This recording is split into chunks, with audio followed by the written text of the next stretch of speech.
Welcome to the Rim Break Rodeo. We hope this video helps. You begin by confirming power choice, USB 5V or APAC 3V, because the LED and resistor depend on voltage.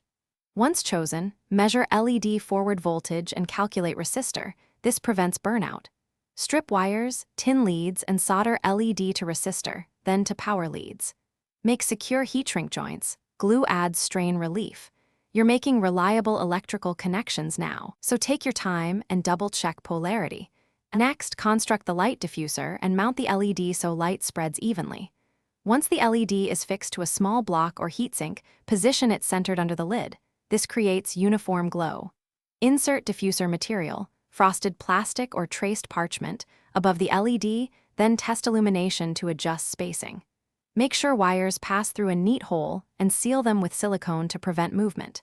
If using a jar, clamp the lid to hold parts while glue cures. Finish by powering the unit and confirming steady light output. Check for warmth. LEDs run cool, but resistors can heat up. Once satisfied, permanently secure the lid and diffuser, trim extra wires, and clean adhesive residues.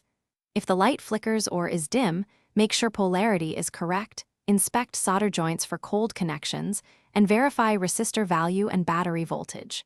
Replace batteries or use a different USB port if needed. Pack up tools and enjoy your custom DIY nightlight. Thanks for watching. Consider subscribing if we helped you.